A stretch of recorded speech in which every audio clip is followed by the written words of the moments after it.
अगर आप ट्रेडिंग सीखना चाहते हो तो सबसे पहले आपको कैंडलस्टिक समझनी होगी क्योंकि मार्केट की पूरी कहानी कैंडल्स के अंदर छुपी होती है। इस वीडियो में हम सीखेंगे कैंडलस्टिक्स क्या होती है, ग्रीन और रेड कैंडल का क्या मतलब होता है, एक कैंडल में विक और बॉडी क्या होती है और ये क्या बताता है। ठीक है, तो वीडियो को एंड तक जरूर देखना। तो चलिए हम लोग पहले सवाल से शुरू करते हैं कि कैंडलस्टिक्स क्या होती है। ओके, तो कैंडलस्टिक मार्केट की प्राइस मूवमेंट को दिखाता है। ठीक है, हर कैंडल एक फिक्स टाइम का डेटा रिप्रेजेंट करती है। जैसे 1 मिनट की कैंडल, 5 मिनट की कैंडल, ठीक है, हर टाइम फ्रेम में अलग अलग होता है। तो अगर कोई 1 मिनट की कैंडल है तो वो कैंडल ये दिखाती है कि 1 मिनट में प्राइस का मूवमेंट क्या हुआ है। ठीक है, ऊपर गई है, नीचे गई है, ठीक, ये सारी ये चीजें दिखाती है। जैसे अगर आप देखो तो ये जो स्क्रीन पे आपको दिख रहा है ये कैंडल स्टिक चार्ट है। ये 15 मिनट टाइम फ्रेम का कैंडल है। ठीक है, एक एक कैंडल 15-15 मिनट की। ठीक है, तो 15 मिनट में प्राइस में क्या मूवमेंट आई है ये एक एक कैंडल दिखाती है। ओके, आगे हम बेहतर तरीके से समझेंगे। ओके, एक कैंडल में चार चीजें होती है जो हमें देखनी होती है। ठीक है, इसको हम बोलते हैं, पहली जो चीज होती है ओपन प्राइस। ठीक है, दूसरी जो इंपॉर्टेंट चीज है, एक्चुअली चार चीजें ही होती है, क्लोज प्राइस। ठीक है, तीसरी जो होती है वो हाई हाई प्राइस, और चौथी लो प्राइस। ठीक है, और कैंडल दिखता कैसा है ये मैं एक ड्राइंग करके बता देता हूँ। ठीक है, और ये जो है ऊपर के साइड, इसको हम लोग बोलते हैं विक। ठीक है, नीचे वाली भी विक, ये अपर विक।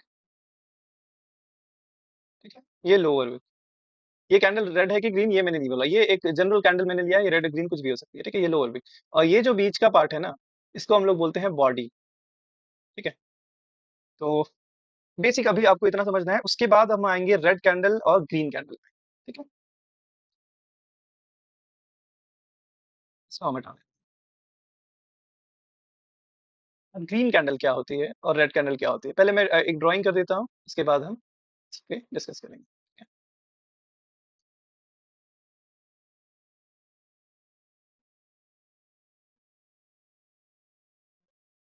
घर से आपको पता चल रहा होगा कि ये एक ग्रीन कैंडल है और ये एक रेड कैंडल। ठीक है?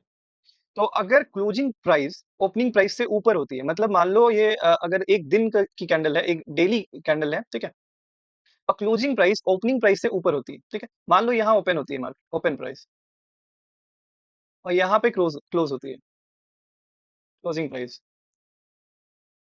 ठीक है, और इसका क्या मतलब हुआ कि अगर मान लो यहाँ पे हम प्राइस चार्ट बनाते हैं, जैसे कि यहाँ पे प्राइस बना हुआ है। ठीक है ना, तो मतलब यहाँ कम में ओपन हुई थी, मान लो ये 100 रुपए प्राइस में ओपन हुई थी और बंद हुई 110 में। ठीक है, तो ये कैंडल क्या दिखाती है कि प्राइस जो है वो बढ़ी है। ठीक है, ये डेली कैंडल है, मतलब जो एक दिन का कैंडल है उसमें प्राइस क्या हुई है, बढ़ी है। जो भी स्टॉक है या मार्केट का इंडेक्स है उसमें प्राइस बढ़ी है, तो ये कैंडल क्या बनेगी, ग्रीन कैंडल। ठीक है, तो इस तरह से हम लोग इसको आइडेंटिफाई करते हैं। और ये रेड कैंडल, एक्चुअली ये परफेक्ट रेड नहीं है, बट आप समझ लो कि ये रेड कैंडल ही है। ठीक है, इसमें क्या होता है कि मार्केट खुलती ऊपर प्राइस पे, मान लो ये 110 पे ओपन हुई। ठीक है, ये ओपन प्राइस हो गया, ओपन प्राइस यहाँ 110 रुपए मान के चलो। ठीक है, अब क्लोजिंग दी मार्केट ने, क्लोजिंग प्राइस 100 रुपए। ठीक है, तो इसका क्या मतलब हुआ कि प्राइस जो है वो घटी है। ठीक है, कम हुई है। जो जो जिस भी टाइम फ्रेम की ये कैंडल है उसमें क्या हुआ है, ज्यादा दाम पे मार्केट खुली थी और उसके बाद बंद हुई है क्लोज नीचे, इसका मतलब सेलिंग हुई है। ठीक है, किसी भी चीज का दाम घट रहा है इसका मतलब क्या है कि सेलर ज्यादा है।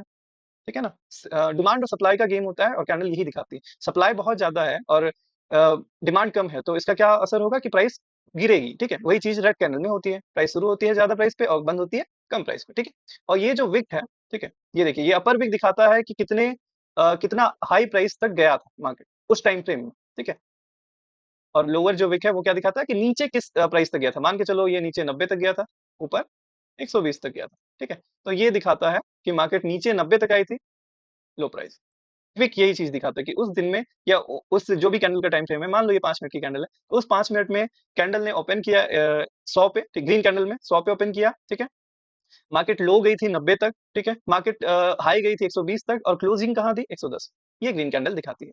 ठीक है, और उसी तरह से रेड कैंडल में क्या हो जाएगा, ठीक है, ये हो जाएगी हाई हाई प्राइस और ये लो प्राइस। ठीक है, सेम ही चीज है, इसमें बस क्या होगा, ओपन हुआ था ऊपर, क्लोज हुआ नीचे, और लो बनाया मार्केट ने ये। ठीक है, और हाई मार्केट यहाँ तक गई थी, हाई प्राइस। ठीक है, तो ये रेड कैंडल और ग्रीन कैंडल हमने समझा, सिंपल सा है। Okay, closing price opening price से ऊपर है तो कैंडल ग्रीन होगी, और अगर क्लोजिंग प्राइस ये ओपनिंग प्राइस से नीचे है तो कैंडल रेड होगी, ठीक है।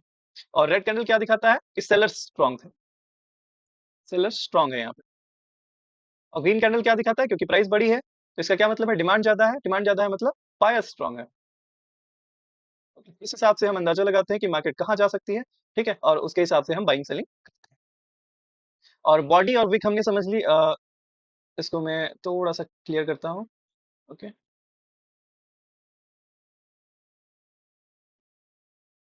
बॉडी और विक जो है ना उसका भी बहुत इंपॉर्टेंट रोल है यहाँ पे।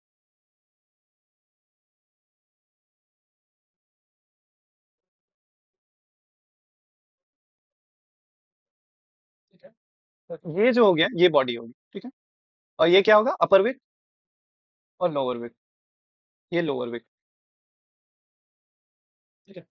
ये विक मतलब अब समझ लो नीचे जो प्राइस गई थी ना, टेल जिसको बोलते हैं, सेम इसमें इसमें भी यही बॉडी ये वाली हो गई, ये अपर विक। इसका बहुत ज्यादा इंपॉर्टेंस है अब ट्रेडिंग के अंदर, ठीक है, इससे साइकोलॉजी समझ में आती है, ठीक है। लोअर विक, बॉडी दिखाती है कि ओपन और क्लोज प्राइस के बीच डिफरेंस क्या था, ठीक है। और विक दिखाती है कि प्राइस कितनी ऊपर या नीचे गई थी, जैसे अपर विक दिखाएगी कि कितना हाई गया था, लोअर विक दिखाएगी कितना लो गया था, सेम चीज रेड कैंडल में भी होगी, ओके। तो अगर अपर विक बड़ी है तो इसका क्या मतलब है, मान लो अपर विक यहाँ तक गई थी तो इसका क्या मतलब है कि मार्केट ऊपर तक मतलब बायर्स और ऊपर तक जाना चाहते थे, लेकिन इस लेवल पे सेलर्स ने उस प्राइस को रिजेक्ट कर दिया, मतलब यहाँ पे सेलर्स है, ठीक है। ये चीज दिखाती है। सेम उसी तरह से मान लो नीचे की साइड अगर विक बड़ी है तो इसका मतलब क्या, कि इस वाले कैंडल में देखेंगे, ठीक है, कि रेड कैंडल बनी थी, नीचे की साइड बहुत बड़ी वीक बनी है, इसका मतलब क्या कि मार्केट और नीचे जाना चाह रही थी, लेकिन यहाँ पे बायर्स हैं और जिन्होंने की इस सेलिंग को रिजेक्ट किया है, ठीक है, तो यहाँ पे बायर्स एक्टिव हो सकते हैं, ओके। और हर कैंडल की मैं अलग से वीडियो बनाऊंगा तो उसमें बेटर समझ में आएगा, बॉडी और विक के हिसाब से हर कैंडल का नाम अलग होता है, उसकी साइकोलॉजी अलग हो जाती है, ठीक है। जैसे कि दोजी कैंडल, हैमर कैंडल, ठीक है। ये हम बस बेसिक्स जान रहे थे कि कैंडल स्टिक्स क्या होती है, ओके। तो आई होप आपको समझ में आ गया होगा कि कैंडल स्टिक्स क्या होती है। Candle stick actually open, high, low, close, ये चार चीजों को लेके बनाई जाती है, ओके। कभी भी सिर्फ कैंडलस्टिक देख के आपको ट्रेड नहीं लेना है। अब क्यों नहीं लेना है, एक मिनट। देखिए ये कैंडलस्टिक चार्ट है 15 मिनट की, ठीक है। तो क्योंकि सिर्फ कैंडलस्टिक देख के अगर आप ट्रेड लोगे तो वहां पे फंसने के चांसेस बहुत ज्यादा हो जाएंगे। आपको उसके साथ सपोर्ट, रेजिस्टेंस,